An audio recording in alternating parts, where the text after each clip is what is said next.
Who let a security guard into a $100 million problem? The voice cut across the glass-walled boardroom like a blade, sharp, polished, and meant to be heard. A few executives chuckled under their breath. Someone tapped a pen against a leather notebook. Another leaned back, arms crossed, already dismissing what stood quietly near the door. Ethan Cole didn't move. He stood with his hands loosely folded in front of him, navy uniform pressed, but worn at the edges, a radio clipped to his shoulder whispering static like a distant storm. The fluorescent lights above hummed softly, casting a sterile glow over polished mahogany and nervous faces. Outside, the skyline of downtown Chicago shimmered in late afternoon heat, but inside, the air felt tight, compressed, like a room holding its breath before something broke. "This is a closed executive session," Victoria Hale said, not raising her voice, but not needing to. Her tone carried authority built over decades, the kind that didn't ask twice. Security is supposed to be outside the room, not inside the problem. A ripple of quiet agreement followed.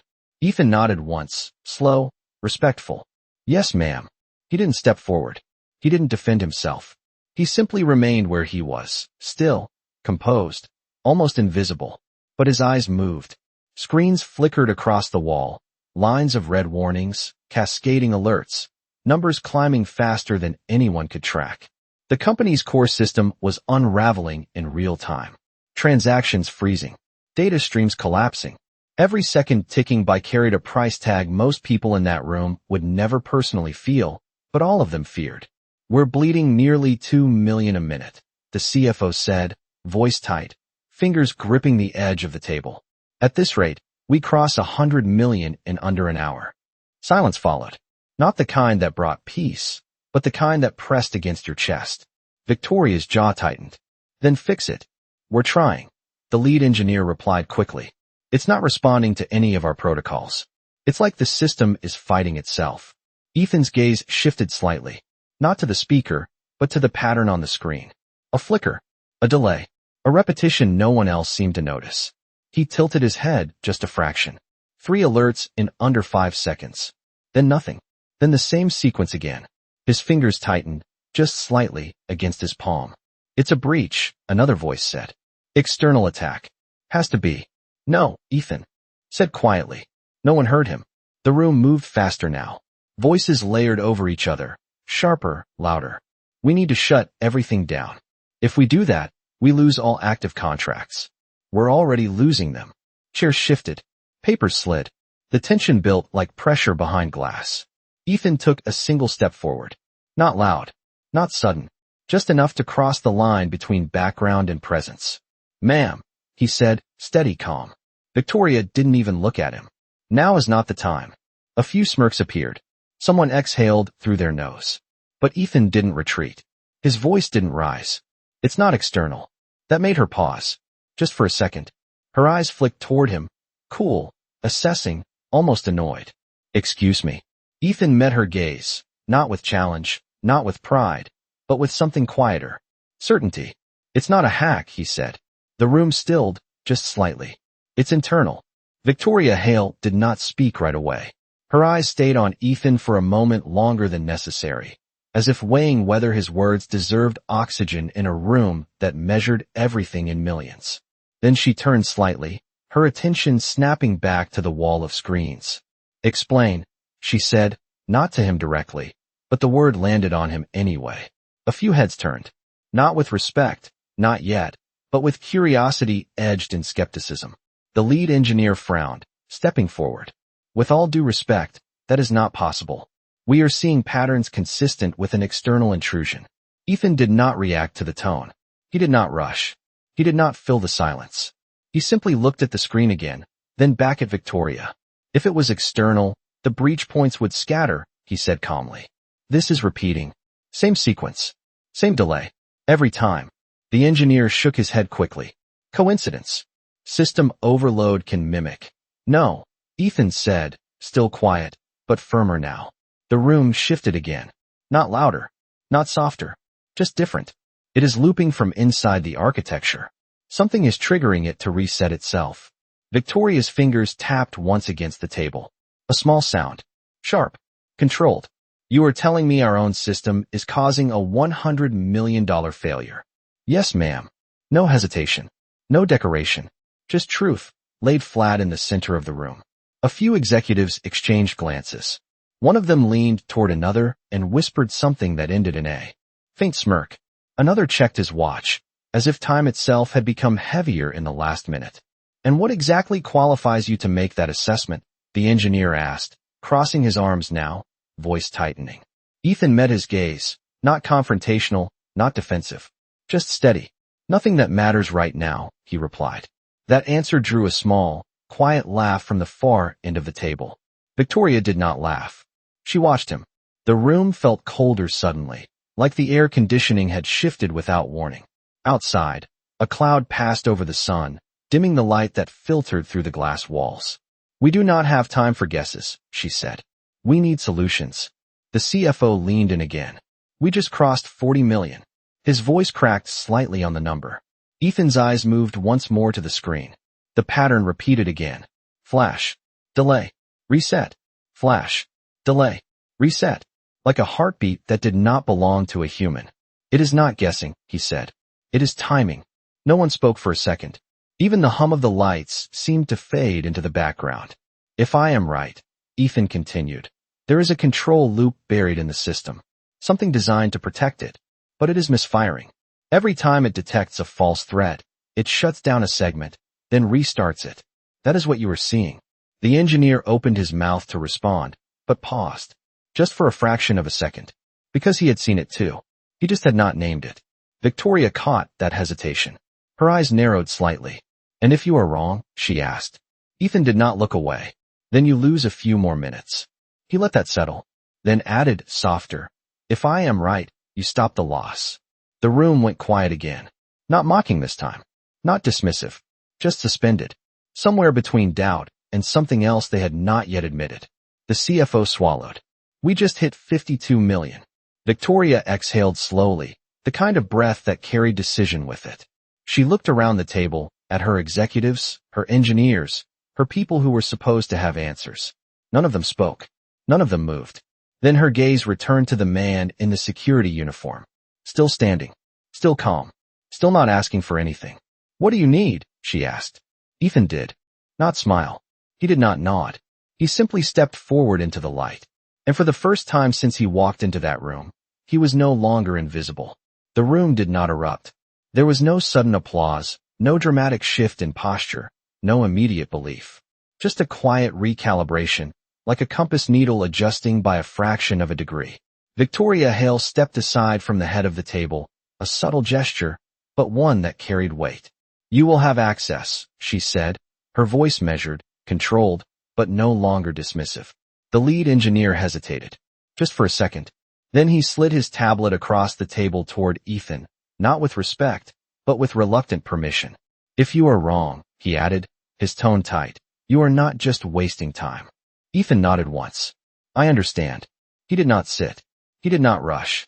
He placed the tablet flat on the table, his fingers hovering above the screen for a moment, as if listening to something no one else could hear. Around him, the room held its breath again. The faint hum of servers, the distant echo of city traffic 30 floors below, the soft buzz of fluorescent lights overhead all seemed to fold into the background. His fingers began to move. Not fast. Not frantic. Deliberate. Each touch precise, like someone who was not searching for answers but confirming what he already knew. Lines of data shifted. Windows opened. A cascade of system logs filled the screen. The engineer leaned in despite himself, eyes narrowing as he tried to follow the sequence. What are you doing? He asked. Ethan did not look up. Tracing the loop. 3 words. Simple. Clear. The CFO glanced at the main display again. 64 million, he said under his breath, as if saying it louder would make it worse. Ethan's eyes moved left to right, scanning, filtering, isolating. The pattern appeared again. Flash. Delay. Reset. But now he followed it deeper, beyond the surface alerts, into the structure beneath. There, he said quietly. No one saw it yet. Only him. A nested protocol buried inside a security failsafe. Designed to protect. Now misfiring. It is a recursive trigger, Ethan continued, his voice steady. Every time the system flags a false anomaly, it initiates a containment response. But the response itself is being read as another anomaly. The engineer frowned, leaning closer. That would mean it is locking itself, Ethan finished. The words landed differently this time. Not dismissed. Not mocked. Considered. Victoria's gaze sharpened. Can it be stopped? Ethan paused. Not because he did not know, but because he understood the cost of doing it wrong. His fingers hovered again, just for a moment. In that pause, something flickered across his mind.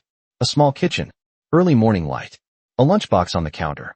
A little girl's voice asking if he would be home early tonight. He blinked once, grounding himself back in the room. Yes, he said, but it has to be done clean. The engineer exhaled slowly. If you interrupt a core loop like that, you risk corrupting the entire system. Ethan nodded. If I do it wrong. Another silence. He began typing again, this time faster, but still controlled. Commands executed in sequence, one layer at a time. He did not try to overpower the system. He guided it, redirected it, like someone who understood not just how it worked, but why it had been built that way in the first place. The main screen flickered. The red alerts hesitated. Just for a fraction of a second. The CFO leaned forward. Did that just? The alerts surged again. Stronger. Louder. The engineer shook his head quickly. It is escalating. Ethan did not react. He did not flinch. No, he said quietly. It is resisting. His fingers moved again. One final sequence. One precise command. Then he stopped. Completely. His hands rested lightly on the table. The room froze with him. No one spoke. No one moved. Even the air felt suspended. And then, slowly, the red alerts began to fade. The red alerts did not disappear all at once. They softened, flickering like a storm losing its grip, one warning at a time, dimming from urgent crimson to cautious amber. The room did not celebrate. Not yet. No one trusted a system that had just been seconds away from collapse. 71 million, the CFO whispered, almost afraid to say it out loud, as if the number itself could reverse what was happening. Ethan did not look at him. His eyes remained on the screen, tracking every change with quiet intensity. It is not done, he said. His voice was calm, but it carried a weight that made people listen now. Not because of who he was, but because of what he had just done. Victoria stepped closer, no longer at the head of the table, but beside him now. Not equal. Not yet. But no longer above. What is happening? She asked. Ethan exhaled slowly, his gaze still steady. The system is trying to restart the loop, he said. It does not recognize the interruption as safe. The engineer leaned in, his earlier confidence replaced with something sharper, more focused. So it is going to trigger again? Ethan shook his head slightly. Only if I let it. His fingers moved once more, slower this time, almost careful in a different way. Not fixing. Stabilizing. He opened a deeper layer of the system architecture, something the engineer had not accessed in years, if ever. There is a safeguard here, Ethan continued, designed to override recursive failures. But it is locked behind a manual authorization. The engineer frowned. That requires executive clearance. Victoria did not hesitate. You have it. 3 words. Immediate. Certain. Ethan nodded once, accepting it without reaction. He entered the authorization sequence, each keystroke deliberate, each command aligned with something only he fully understood in that moment. The screen shifted again. The amber warnings flickered, then paused, as if waiting. The room leaned forward collectively, drawn into the gravity of a process none of them could fully see. The air felt thinner now, quieter. Even the city beyond the glass seemed distant, muted by the tension inside the room. Come on, someone whispered under their breath. Ethan did not rush. He waited. 1 second. 2. 3. Then he executed the final command. The system responded. Not with noise. Not with chaos. But with something far more unsettling. Stillness. Every alert froze. Every number stopped climbing. Every blinking signal held in place, suspended between failure and recovery. The CFO stared at the screen. Why is it not moving? He asked, his voice barely above a breath. Ethan's eyes softened, just slightly. Because it is deciding, he said. No one understood what that meant, but no one questioned it either. The silence stretched. Longer than comfort. Longer than logic. Then, without warning, the amber lights turned green. One by one. Across the entire display. Systems reconnected. Data streams stabilized. Transactions resumed. The numbers on the screen began to move again, but this time in the opposite direction. Losses slowing, then stopping, then holding. The CFO blinked rapidly, recalculating. 73.4 million, he said, his voice steadier now. It stopped. No one spoke. Not immediately. The room did not erupt into relief. It did not break into applause. It simply stood there, absorbing what had just happened. The kind of silence that does not come from shock alone, but from understanding something deeper, has just shifted. Victoria looked at the screen, then at Ethan, then back at the screen again, as if confirming that reality had not changed in the last few seconds. Is it stable? She asked. Ethan finally leaned back slightly, his hands no longer on the tablet. Yes, he said. It will not loop again. The engineer swallowed, his voice quieter now. How did you know where to look? Ethan did not answer right away. He glanced once more at the system, now calm, now obedient, now silent in a different way. Then he said, simply, because I have seen it before. And for the first time since he entered the room, no one doubted him. No one moved right away. Not when the numbers stabilized. Not when the system returned to normal. Not even when the tension that had filled the room moments ago quietly dissolved into something heavier, something harder to name. It was not relief. It was recognition. The kind that arrived slowly, like light through a window you did not realize had been closed. The CFO cleared his throat, glancing down at his tablet, as if needing confirmation from something other than his own eyes. 73.4 million, he repeated, softer now. That is where it stopped. His voice carried a strange mix of disbelief and gratitude, but neither of them fully formed. The engineer stepped back, his arms no longer crossed, his posture no longer defensive. He looked at the screen, then at Ethan, then back again, as if trying to reconcile two different versions of reality. That loop, it should not have been accessible without root-level design knowledge, he said slowly. Ethan did not respond. He simply rested his hands lightly at his sides, the tablet now idle on the table in front of him. Victoria Hale remained still, her eyes fixed on Ethan in a way that was no longer evaluative, no longer dismissive. It was something quieter, something closer to understanding. You said you have seen it before, she said. Her voice was no longer sharp. It was measured, deliberate, but softer at the edges. Ethan nodded once. Yes, ma'am. A pause followed. Not awkward. Not empty. Just waiting. Where? She asked. The question hung in the air, simple but heavy. Ethan's gaze shifted briefly, not to the screen, not to the people around him, but somewhere else entirely. Somewhere quieter. Somewhere far from glass walls and executive tables. In a system I helped build, he said. The room absorbed that slowly. The engineer blinked, his expression tightening in confusion. You helped build what system? Ethan did not answer immediately. He did not rush to explain himself, did not fill the silence with credentials or history. He simply looked back at the screen, now calm, now steady, as if it had never been on the edge of collapse. One very similar to this, he said finally. The engineer took a step closer, his curiosity overriding his earlier skepticism. That architecture, that recursive safeguard, it is not standard. It was custom designed. Ethan nodded again. Yes. The word landed differently now. Not small. Not invisible. The room shifted once more, but this time it was not tension that filled the space. It was perspective. Victoria took a slow breath, her posture straightening, but not in authority. In clarity. You are telling me, she said carefully, that the system my company relies on was built using principles you understand better than my entire engineering team. It was not an accusation. It was not praise. It was truth, being spoken out loud for the first time. Ethan met her gaze. I am telling you, he said, calm and steady, that systems like this behave the same way when they are pushed too far. No arrogance. No pride. Just quiet certainty. The engineer looked down at the tablet again, scrolling through the logs Ethan had accessed. His eyes widened slightly as he began to see the pattern more clearly, now that it had been named. This is not something you guess, he murmured.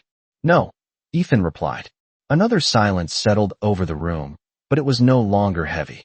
It was grounded. Respect, not yet spoken, but present in the way no one interrupted him anymore. Victoria stepped closer, just enough that the distance between them no longer felt like hierarchy. "Why are you working as a security guard?" she asked. The question was direct, but her tone was not. It carried curiosity now, and something else. Something like restraint. Ethan did not look away. "Because it lets me be where I need to be," he said. That answer did not fully explain anything, but it revealed more than a resume ever could. The CFO glanced between them, then back at the screen, then down at his tablet again, as if grounding himself in numbers because the human part of the moment felt too large. "You just saved us over $25 million, he said quietly. Ethan did not react to the number. He did not smile. He did not nod. He simply stood there, the same man who had walked into the room unnoticed. The same uniform. The same calm presence. But the room was no longer the same. Victoria studied him for a moment longer, then said, almost to herself, "And you were standing by the door." No one laughed this time.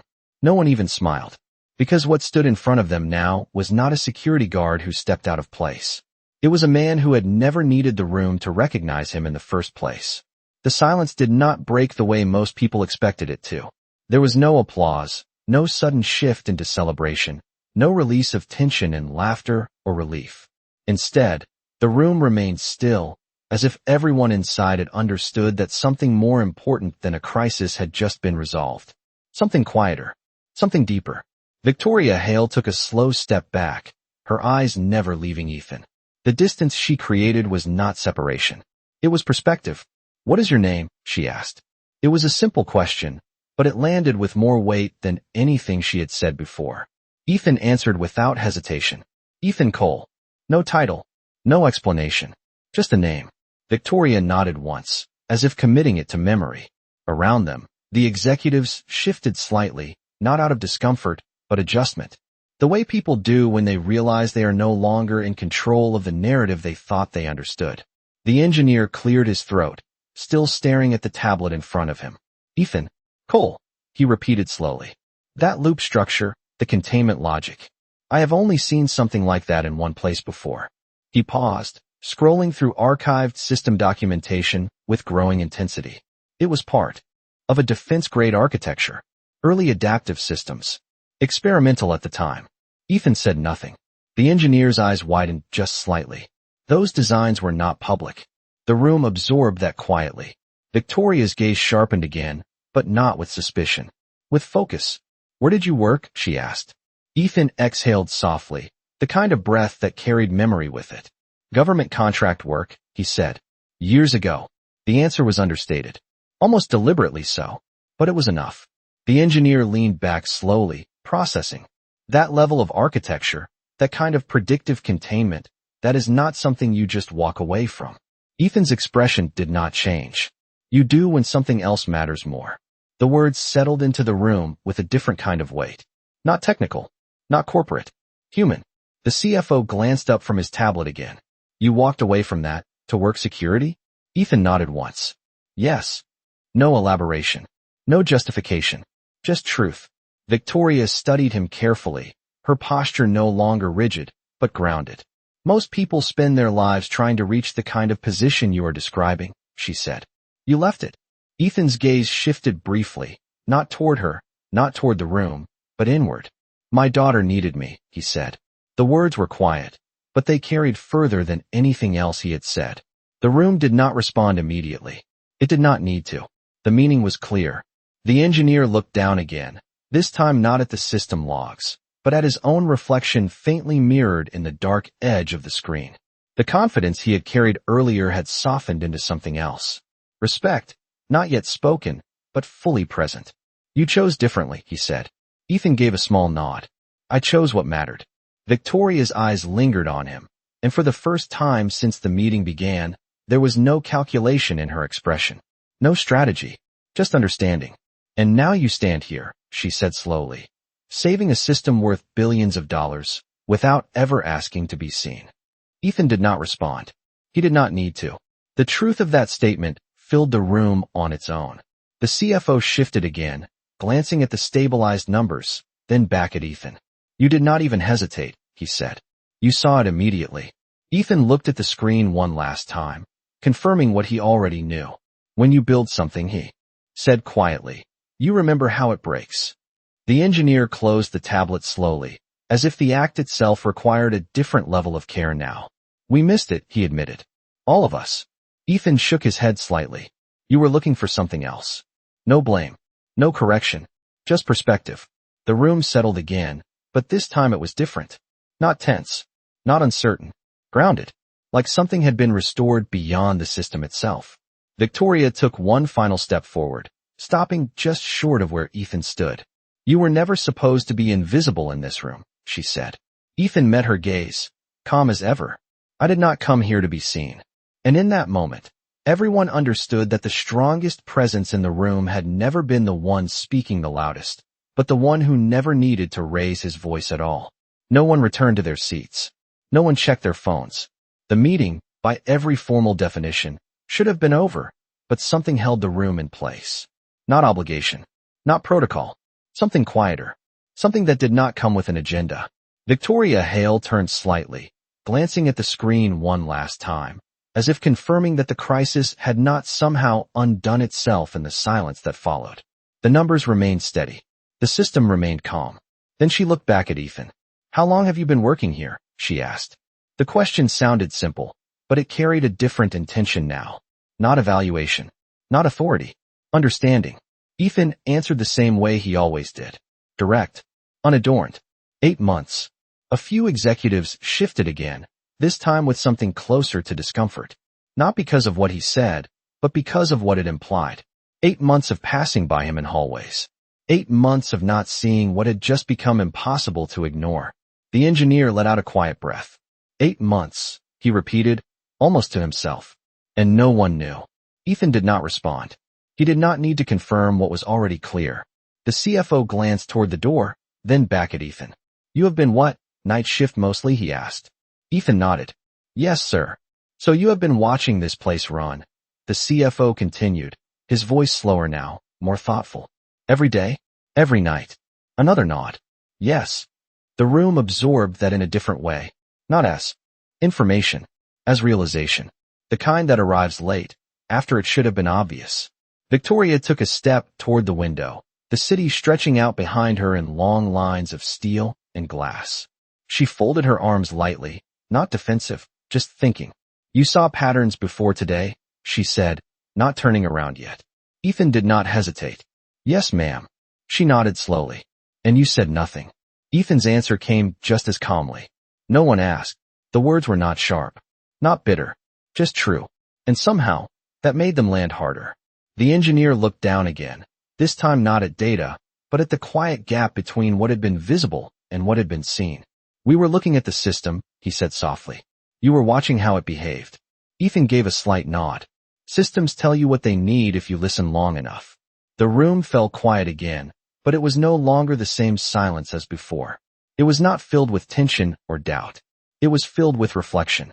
Victoria turned back toward him, her expression steady, but changed. Why did you not speak up sooner? She asked. It was not an accusation.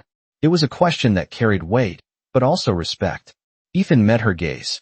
Because it was not broken yet, he said. A small pause followed. Then he added, and when it is not broken, people do not hear warnings. They hear interruptions. No one argued with that. Not because they agreed immediately, but because something in it felt familiar. The CFO shifted slightly, exhaling through his nose. We would not have listened, he admitted quietly. The engineer did not say anything, but the look on his face said enough. Victoria studied Ethan for a moment longer, then took a slow breath. And today? She asked. Ethan's voice remained even. Today it mattered. The simplicity of that answer settled over the room like a final piece falling into place. No ego. No need for recognition. Just timing. Just responsibility. Outside, the sunlight shifted again, casting longer shadows across the floor. Inside, something had shifted too. Not in the system. In the people. Victoria walked back toward the table, stopping just short of Ethan once more. You understood the risk, she said. You stepped forward anyway. Ethan nodded once. Yes, ma'am. She held his gaze for a moment, then said quietly. Most people in this room are paid to take responsibility. A brief pause. You took it without being asked. Ethan did not respond. He did not need to. The truth of it stood on its own. The room remained still, not because it had nothing left to say, but because what needed to be understood had already been spoken. And in that silence, something rare settled in, a respect that did not need to be announced, only recognized. The room remained quiet, but it was no longer the silence of uncertainty. It was the kind of silence that follows understanding, when words begin to feel unnecessary.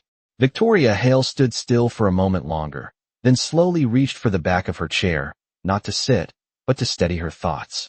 The skyline behind her glowed in the late afternoon light, casting long reflections across the polished table, but inside the room, no one looked away from Ethan. "What happens next?" the CFO asked, his voice careful, almost respectful now. It was the first time he had directed a question to Ethan without hesitation. Ethan glanced once more at the stabilized system, confirming what he already knew. "The system will hold," he said, "but the root cause is still there." The engineer straightened slightly. "You mean the recursive trigger?" Ethan nodded. "Yes. I stopped it from looping, but the condition that created it still exists. If left alone, it will find another way to surface." The room shifted again, but not into panic. Into focus. Victoria's eyes narrowed slightly, not in frustration, but in precision. "Then we fix it," she said. Ethan met her gaze. "Yes, ma'am."